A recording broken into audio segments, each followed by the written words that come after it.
What I'm about to tell you is a true story.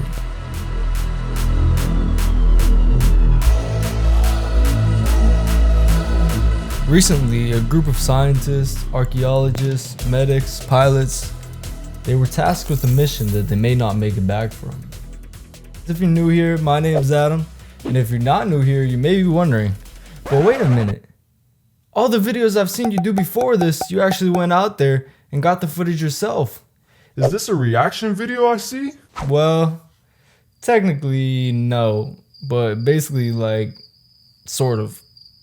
Okay, it's a reaction video. I've been doing reaction videos every once in a while now. So anyways, back to the video. These formations are known to the locals as Tai Kong. More of them exist in Guangxi, China than anywhere else in the world combined. I probably pronounced that wrong, to tell you the truth. But what are they and how did they get there? That is the question that a dozen members of the team risked their life to find out. So once they all arrived, they got in their cars and headed over to this place. Nobody has ever been inside of this one since it's so deep you could stack 2 big bends on top of each other and they still wouldn't go above ground level.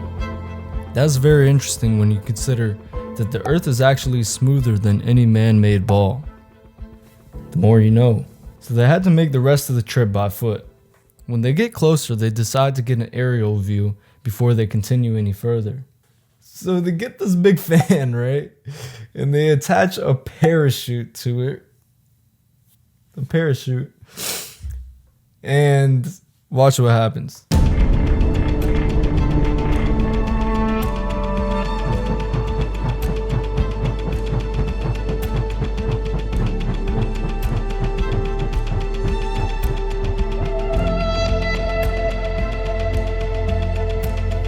Notice how they're literally at plane level in the sky while sitting on a fan. So they've seen everything that they needed to see, even though I feel like they could have saw everything with the satellite exactly the same, honestly, on their phone. But we're not gonna question here. We're not gonna question anything. So they land it.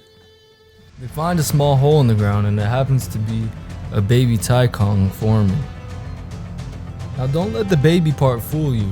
You could still fit a whole Eiffel Tower in this hole and it still would have space in it. They decided to tie ropes to the trees and go down to get ready for the big one. While they hang at the edge contemplating their entire life, they finally decide to go down into it. You may be wondering, well, how far do they have until the bottom? Well, notice this hole in the sky that looks kind of like a sun.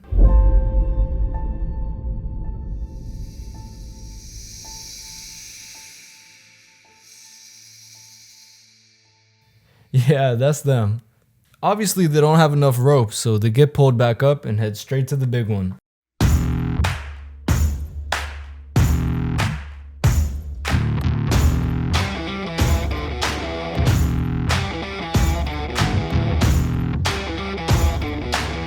They find a cave that leads them down to the bottom.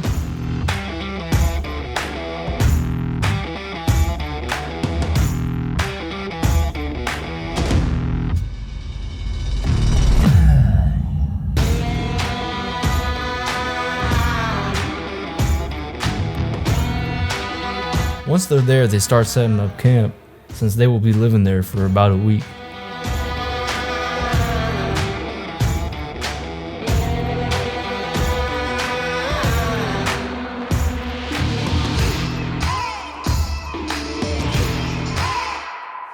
What makes this place unique is that it's straight out of Avatar.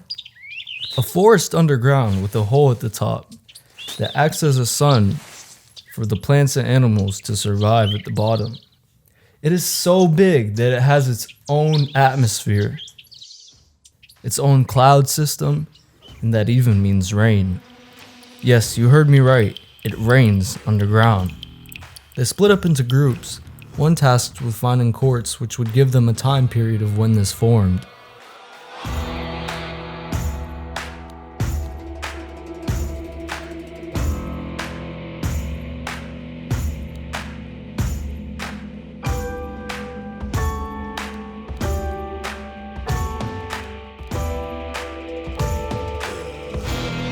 They found new plant species and even animals, such as a hammerhead worm. Wait, what the f?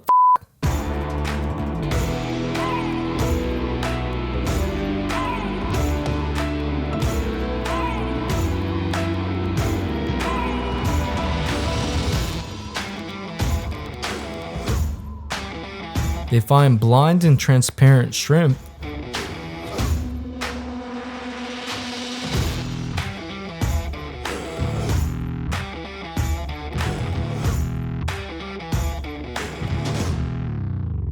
Is it even recording still?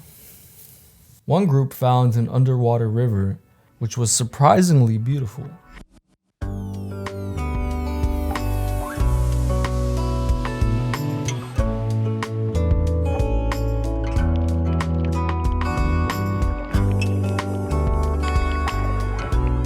They make rafts and follow it.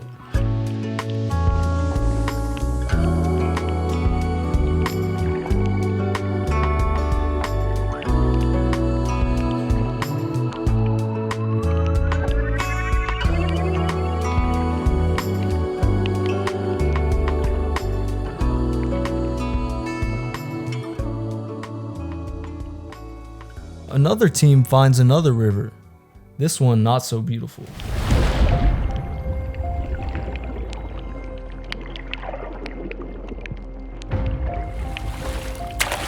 They decide to go the other route of swimming instead.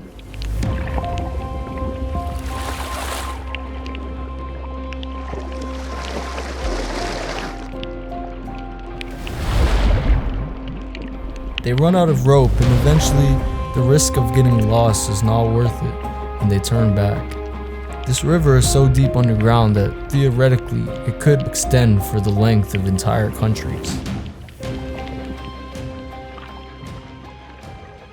It's getting darker out. They head back to camp and all eat together before a rough night's sleep.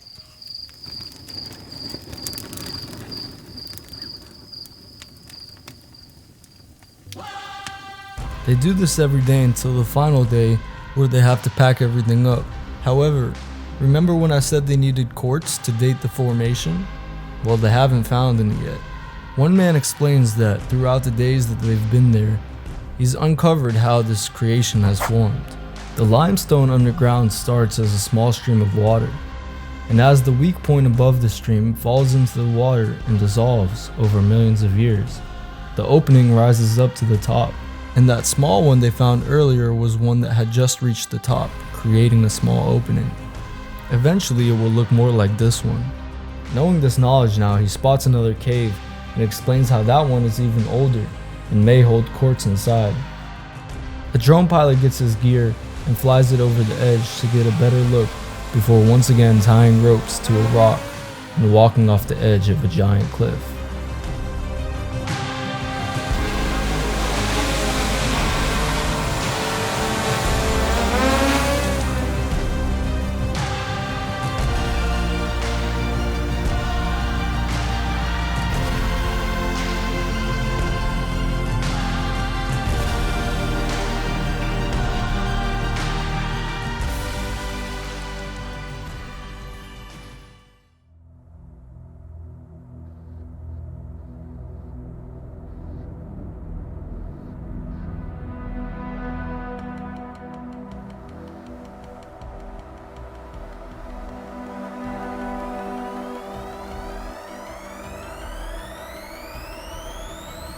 At the bottom they enter the cave, and very disappointed they find no quartz.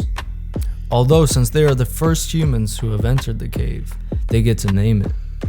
While thinking of a name, one of the scientists blacks out and faints. This is very bad because they can not get him out if he does not wake up. Luckily he comes back and explains how he was feeling sick and doesn't remember blacking out.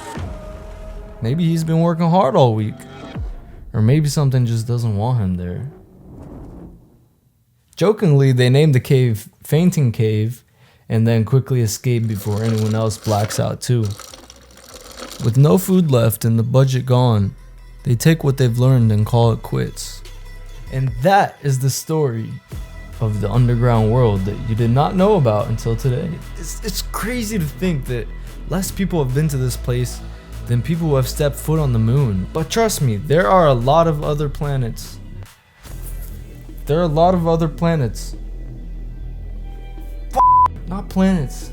There are a lot of other worlds. There are many other worlds on this planet, each very different and isolated, like this one. If you'd like to see another video like this on the next Unknown Places to Humans. Unknown Places to Humans? What are they, unknown places to dogs?